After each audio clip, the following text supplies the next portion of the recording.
बिहार में अब तक की सबसे बड़ी चोरी होने वाली 2025 10 मार्च को सुबह 10:28 पे होती है।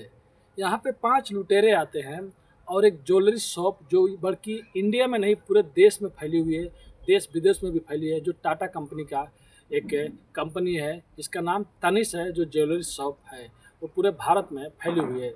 वहाँ पे 10 मार्च की सुबह 10 बजे 5 लुटेरे आते हैं और ज्वेलरी शॉप के अंदर दाखिल हो जाते हैं। और कमाल की बात यह है कि 2 लुटेरे उसमें से नकाबपोश होते हैं और 3 बिना नकाबपोश होते हैं।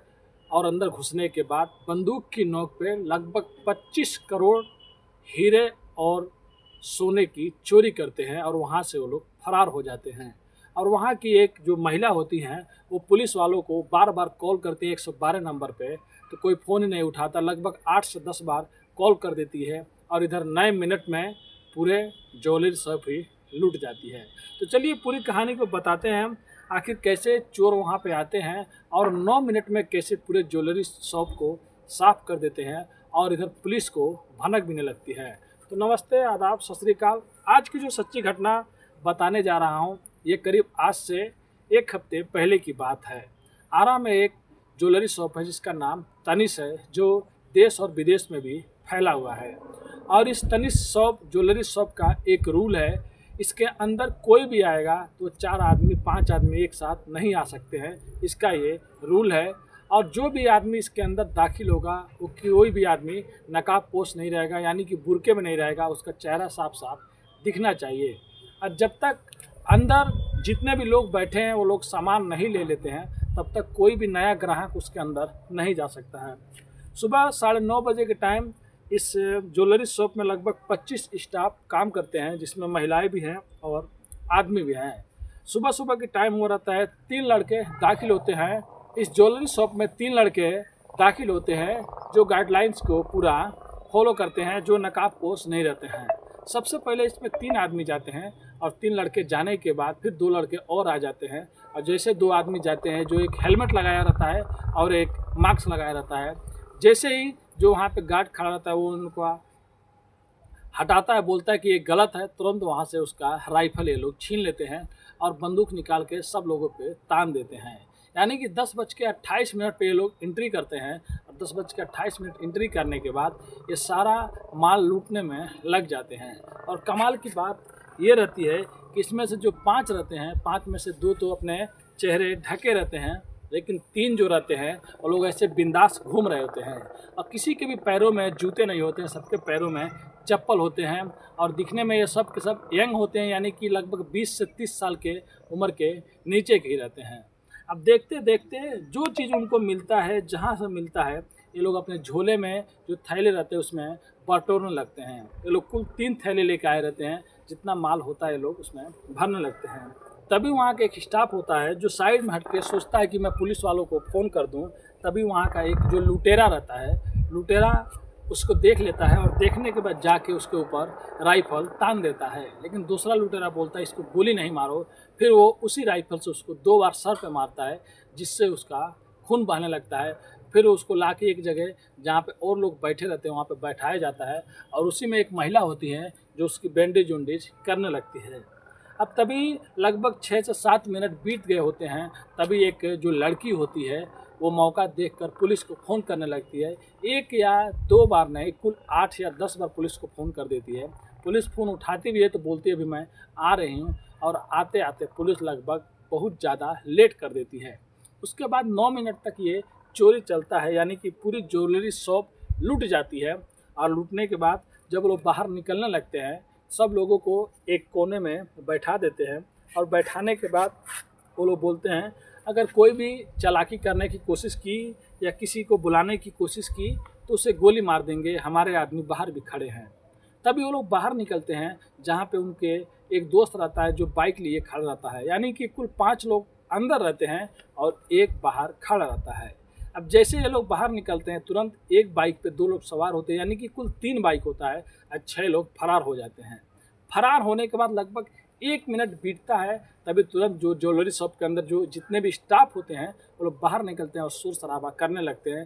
तभी वहाँ पे पुलिस पहुँच जाती है और सीसीटीवी कैमरे में ये सारा वाक़या, सारा इन लोग का लूट किया हुआ जो भी मतलब रहता है, सब चीज़ वीडियो में कैद हो गया रहता है। अब पुलिस देखते ही आरा डिस्ट्रिक्ट की जो वहाँ की पुलिस होती है तुरंत पूरा अलर्ट हो जाती है और हर चप्पे चप्पे को ये लोग सील कर देते हैं और जो जो एरिया रहता है उसको नाकाबंदी कर देते हैं कि जितने भी लुटेरे हैं यहाँ से निकले हैं और बाइक से हैं उनको पकड़ा जाए, चाहे जैसे भी इन लोगों को पकड़ा जाए।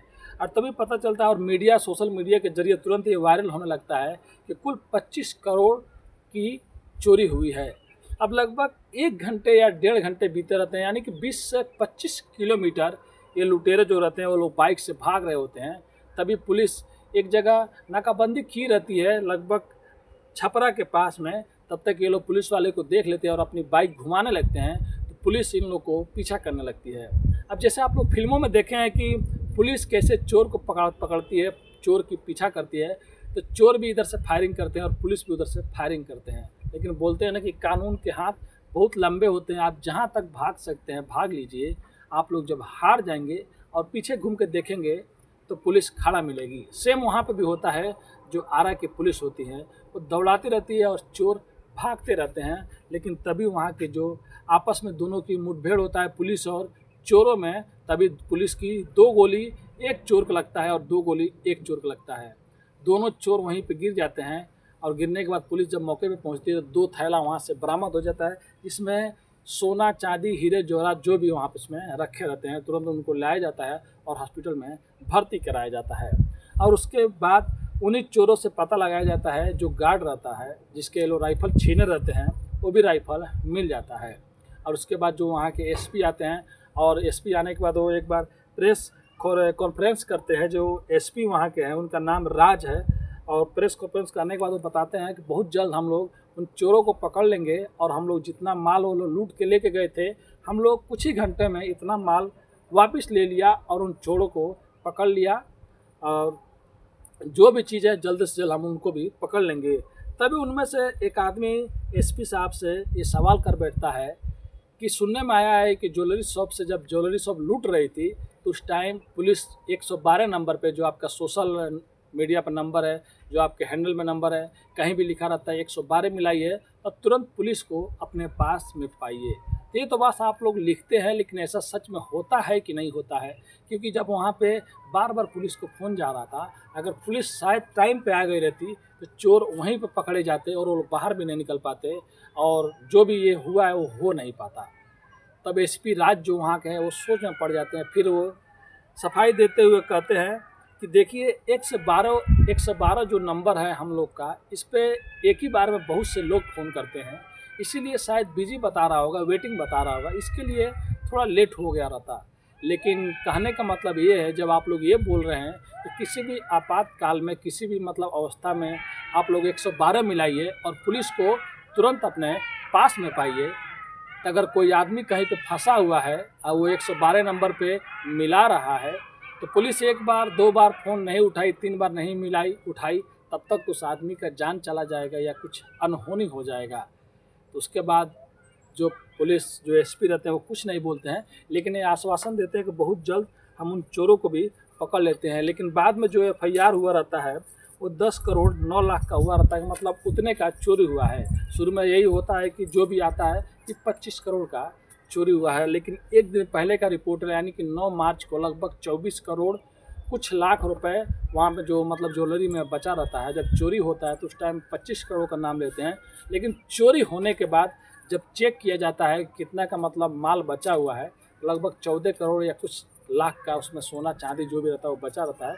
10 लाख का ऊपर का चोरी हुआ रहता है, तो वो FIR में लिखा रहता है। फिर ये भी लिखा रहता है उसमें लगभग 30,000 रुपये कैश भी रहता है। जो चोर रहते हैं वो लोग 30,000 कैश भी लेके चले गए रहते हैं। तो जो वहाँ के एसपी है वो आश्वासन देते हैं आरा के कि बहुत जल्द हम उन चोरों को पकड़ लेंगे, और हर जगह अभी भी नाकाबंदी है और हर जगह उन लोगों को पकड़ने की कोशिश की जा रही है, क्योंकि जो 2 लुटेरे पकड़े गए हैं उनके बताने पे और उनके जो भी सच्चाई बाहर आती है तो बहुत जल्द वो भी हमारे गिरफ्तार होंगे। लेकिन यहाँ सोचने की बात यह है कि बोलते हैं कि 112 मिलाइए, तुरंत पुलिस को पास में चाहे पाइए, तो ये तो यहाँ पे हुआ ही नहीं, क्योंकि यहाँ पे पहले हो गया था तो शायद यहाँ पे चोर पकड़े जाते हैं। और इसमें ये बात और है कि वो चोर लोग किसी को गोली नहीं मारे। आप लोग सोच सकते हैं, जो एक लड़की थी जो छुपे छुपाए पुलिस को फ़ोन कर रही थी, अगर शायद वो लोग देख लेते तो उस लड़की को गोली मार देते, और उससे पहले एक आदमी को वो लोग मार दिए थे सर पे, जिससे उसका ब्लड भी बह रहा था। तो आज की कहानी यही है। अब देखते हैं वो चोर कितनी जल्दी पकड़े जाते हैं। जो हमारे एसपी साहब हैं वो आश्वासन दिए हैं, उसके बाद फिर से जो भी कहानी आएगा आप लोग को मैं ज़रूर बताऊंगा। तो आज के लिए बस इतना ही, क्योंकि शाम होने वाला है। अब मिलते हैं नेक्स्ट वीडियो में फिर से कुछ अच्छी कहानियों के साथ। अभी के लिए अलविदा लेता हूँ। धन्यवाद।